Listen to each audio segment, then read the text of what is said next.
Shalom. Call halal Yahweh Bashem Awashai Bashem Rakakwadash. Double honors unto the apostles and elders. Salutations to all my fellow laborers doing this work in truth and sincerity, risking their lives and their freedom to do so now more so than ever. To the scattered elect that are scattered around the four corners of the earth, to be like unto the speckled bird, the Israelite foreigners. And to the Akwath that are listening and learning, to you I say Shalom.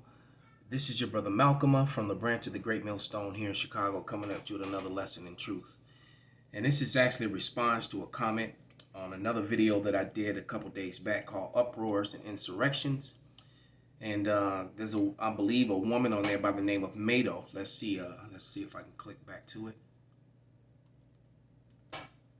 Shalom. Yeah, on this video right here. Yeah, if you go down here, it says this is Mado, and it says 89% of the military will not turn on the American citizens.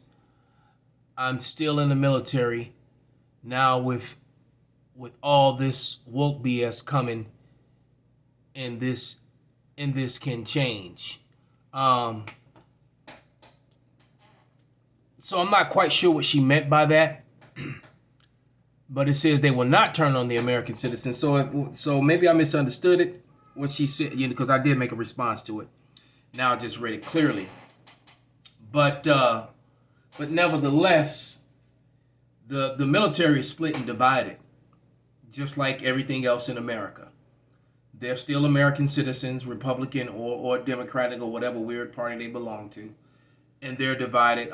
Many of them, you're talking about disgruntled soldiers, stop-loss stuff that's been going on for years. The morale is very low, and now they're being forced to do things which is proven to be detrimental to their health. And every time the evidence is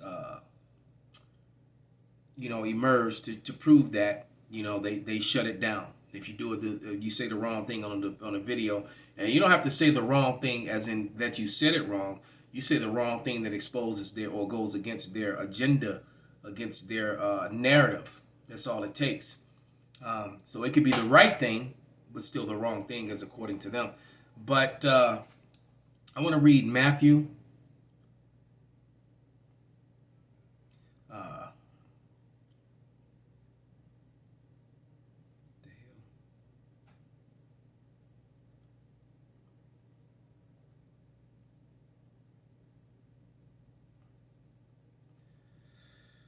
Salaki, it's like this thing froze on me.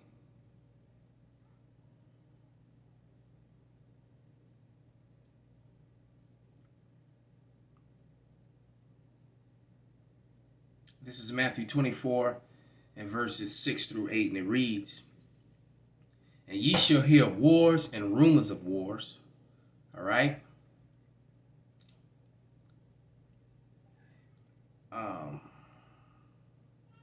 So let me start again. "And ye shall hear of wars and rumors of wars. See that ye be not troubled, for all these things must come to pass, but the end is not yet.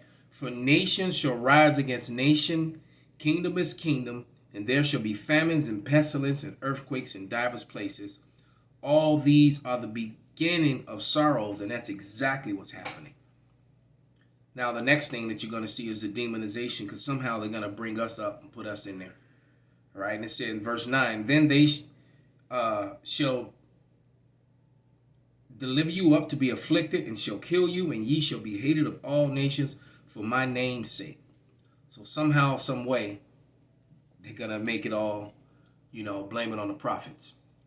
Only this time, though, when they go to, some of the prophets are going to die, but the Lord promises this time when they go to put their hands on us, the Lord's going to lift up a standard. So it's not going to be like last time.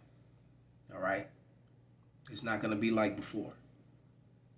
Them moving forward with their plans and putting their hands on us is actually going to bring forth their destruction this time over.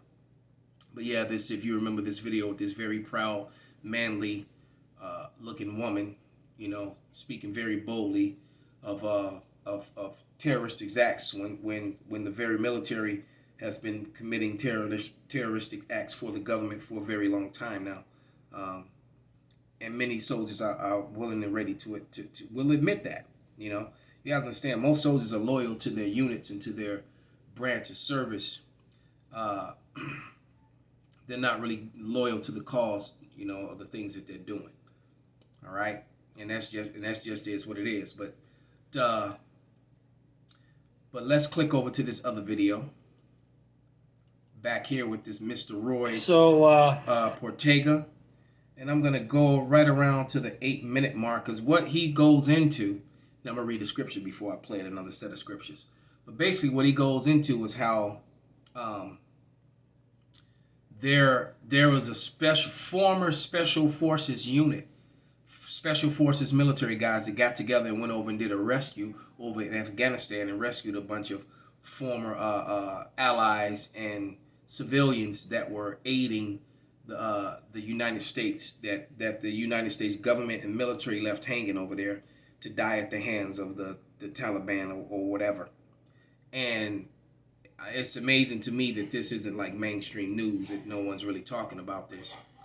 But that's what they did, and that goes to show you right there. Not to mention that Double 7 also did a video when it pointed out that 90 retired generals and admirals were asking Mark Miley to step down. All right, you know, and they're really coming hard against the president and the current regime. And these are military and former military guys. And if you think that these generals and admirals don't have don't carry weight with the current officers that are still in, that operated under them or were brought up under them, you're fooling yourself. But this is Second Esdras, Second Esdras, the 9th chapter, verses like 1 through 5, and it reads, "He answered me then and said, Measure thou the time diligently in itself, and when thou seest the sign, part of the signs pass, which I have told thee before, then thou shalt understand that it is the very same time wherein the highest will begin to visit the world which he made. Therefore, when there shall be seen earthquakes, uproars of the people in the world, then thou shalt well understand that the Most High spake of those things from the days that were before thee, even from the beginning. For like as all that is made in the world hath a beginning and an end, and the end is manifest, and there are literally earthquakes and crazy weather patterns and uproars of the people all over the earth. All right, all sort of strange phenomena, famines and things of that nature. So let's jump up to about the 8-minute mark in this video, and I'm just going to try and let it play uninterrupted and let him speak, because he says a lot in this video. It's only like a 13-minute video, but right around here he really begins to talk.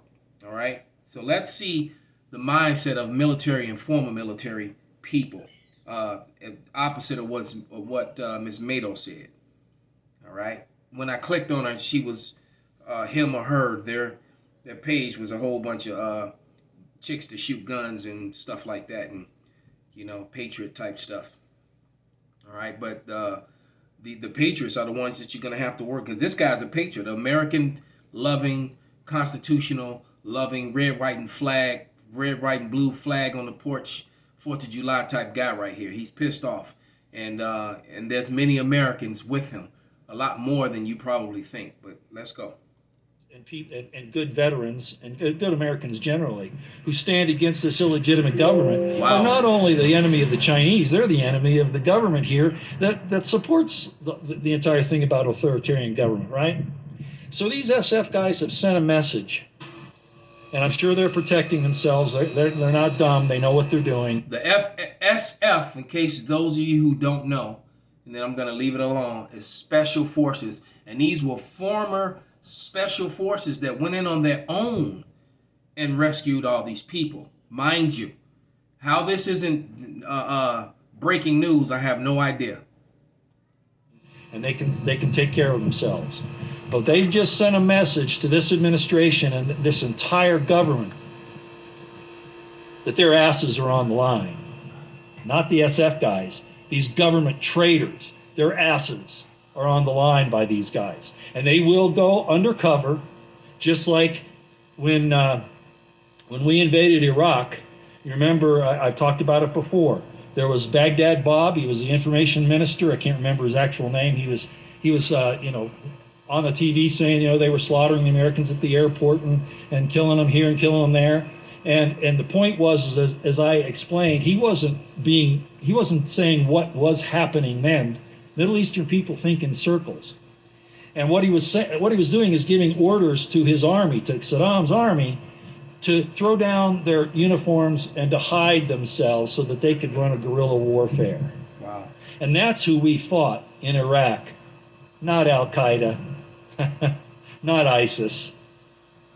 It was the army, the Iraqi army, in guerrilla warfare. And a lot of Americans don't understand that. Well, what the SF guys have just shown our government and all those minions of the UN and of the New World Order, that all the training they received, thank you so much, government, because if you force us to use it against you, we're able to. And we've been taking names, making a list, and checking it twice. Wow. Now, do I know this firsthand? No.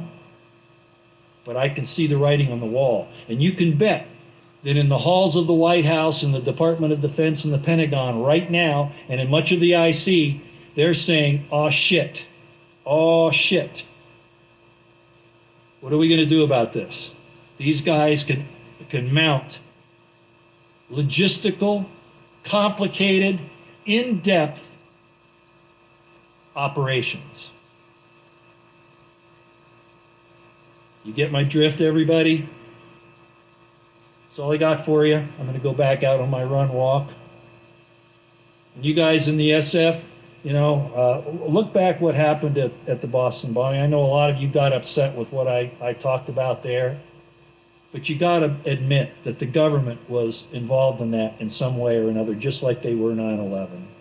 So this is a guy that does not trust nor believe in his government, former military guy, and it seems that he has military connections and et cetera, and these veterans, a lot of these veterans feel the same, which is why a lot of them have been labeled as the biggest terror threat, woo wop the bam. Anyone who would stand up to reinstate law, the actual laws which are completely being overlooked and trodden upon, by these draconian authoritarian people who dismiss law.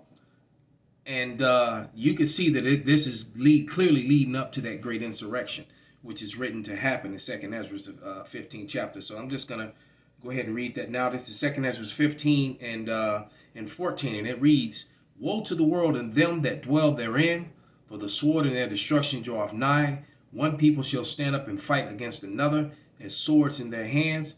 For there shall be sedition among men, and invading one another, and they shall not regard their kings nor princes, and the course of their actions shall stand in their power."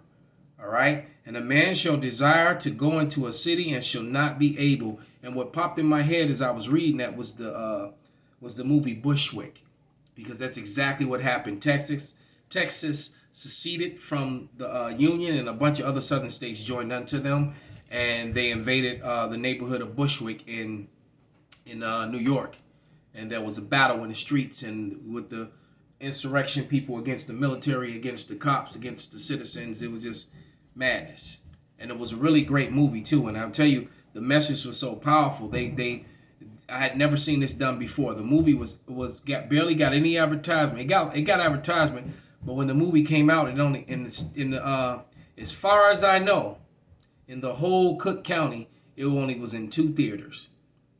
All right, and both those theaters, it got 1 showing. They really, and the movie did really well around the world. It just did very bad here in America. They really downplayed this movie. And I believe they downplayed this movie because the movie was just too revealing. I don't know if it foiled a plan or something they were planning on doing, or something that they're going to do.